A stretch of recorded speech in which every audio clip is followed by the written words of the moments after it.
Bonjour à tous et bienvenue dans cette nouvelle vidéo. Alors ça fait un petit peu de temps que j'ai pas proposé des produits un petit peu rétro comme notamment les téléphones dans les années 2000 etc. Les bons vieux téléphones. Alors du coup j'ai trouvé ça que quelqu'un m'a passé et je l'en remercie profondément. C'est un lecteur CD portable.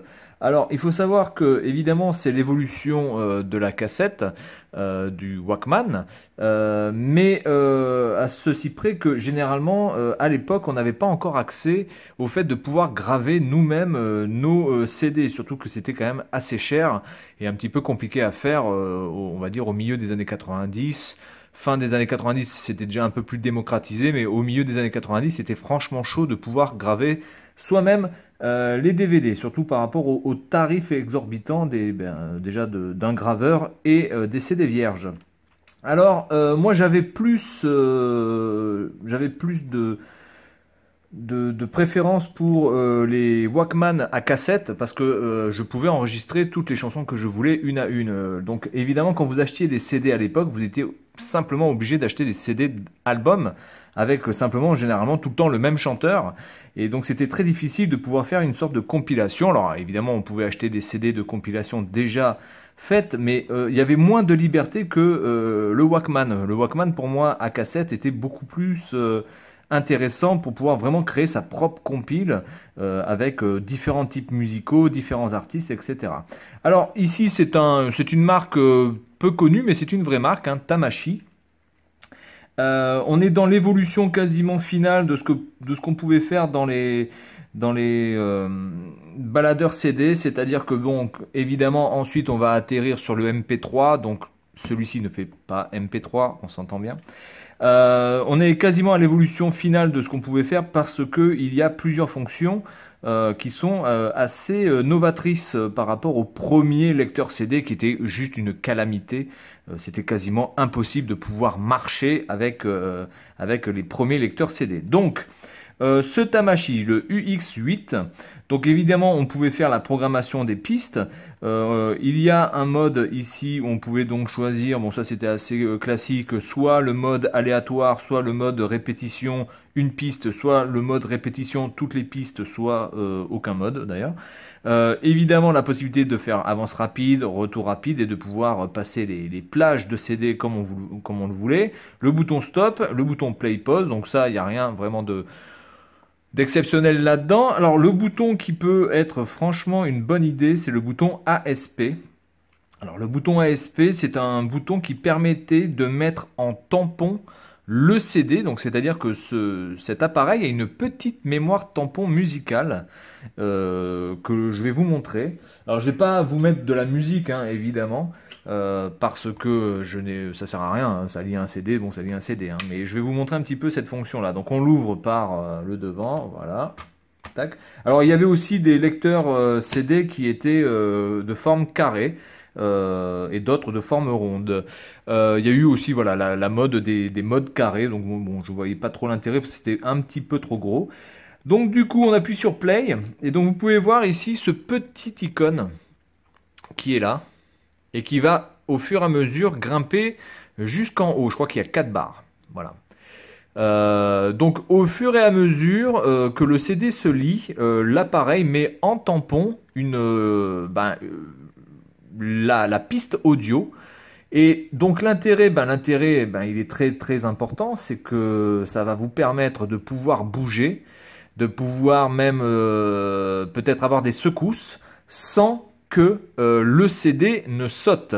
C'est-à-dire que si je désactive ce bouton-là, au moindre choc ou à la moindre vibration, vous avez le CD qui va faire une petite pause et qui va reprendre la musique. Donc c'est un petit peu agaçant et c'était un petit peu le problème majeur de ces choses-là.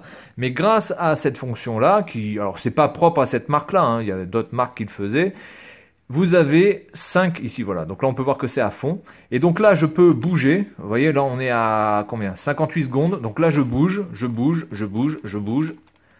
Et on est à 1 minute 02, 03. Et ça continue de lire le CD sans aucun problème. Donc cette fonction-là, c'était vraiment une très très bonne idée. Alors par contre, il y avait deux problèmes, on va dire majeurs. Premier problème, c'est que comme la musique est mise en tampon, le son est légèrement altéré. On peut entendre que si je désactive le bouton ASP, le son est un peu meilleur que si le bouton est activé. Et la deuxième chose, c'est que ça bouffe les piles. Ça bouffe les piles de manière assez spectaculaire quand on peut perdre quasiment la moitié en autonomie par rapport à la désactivation de cette fonction. Voilà.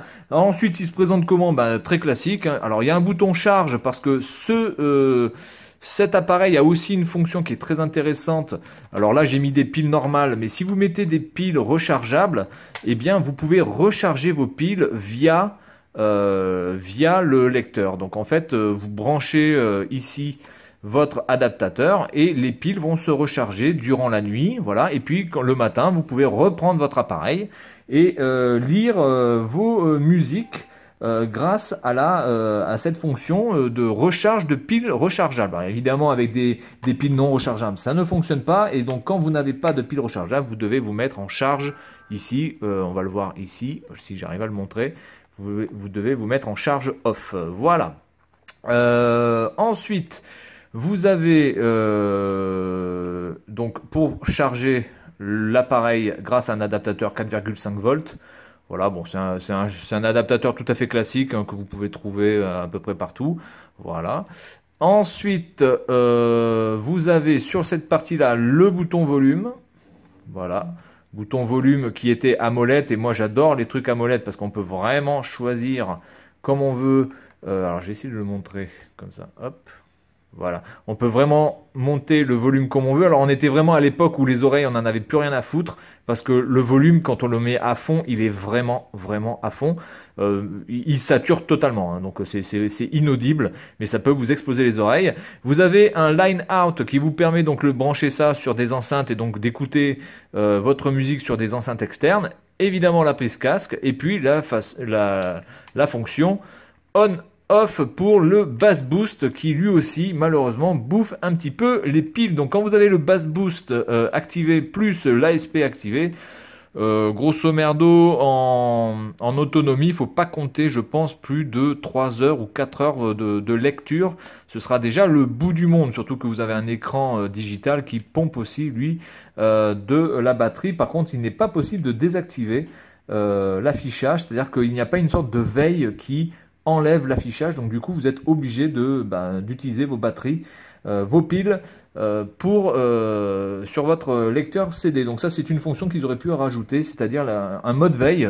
Hein, une fois qu'on a lancé le CD, eh bien vous avez l'affichage qui disparaît. Voilà, donc écoutez, bon c'était vraiment une chose, bon, moi j'en ai jamais eu, hein, personnellement j'en ai jamais eu, j'ai toujours utilisé des cassettes. Ensuite il y a eu Sony qui avait sorti son mini disque qui a fait plus ou moins un flop, évidemment, puisque Sony, les rois du format propriétaire qui foire, bon, je pense qu'ils sont spécialisés là-dedans. Heureusement qu'ils avaient inventé le VHS, parce que le VHS c'est à peu près ça qui a fonctionné de mieux en format propriétaire, sinon tout ce qu'ils ont pu faire généralement ça a été que des flops. Et puis ensuite il y a eu donc les fameux lecteurs MP3 comme ça qui lisaient des CD MP3 et puis ensuite les fameux petits lecteurs USB MP3 qui prenaient quand même beaucoup moins de place et qui étaient à ce moment-là très en vogue. Voilà, donc c'est tout pour cette petite vidéo concernant cet objet qui date, je pense, entre 95 et 2000, pas plus de 2000 je pense, parce que déjà aux abords des années 2000, le MP3 est déjà bien en place, commence à se mettre, et assez populaire, donc moi, bon, je pense que cet appareil-là n'est pas sorti après 2000, mais je n'ai pas la date exacte de la sortie de cette machine. Voilà, donc c'est tout pour cette vidéo concernant ce Tamashi UX8, et puis moi je vous dis à la prochaine. Salut à tous!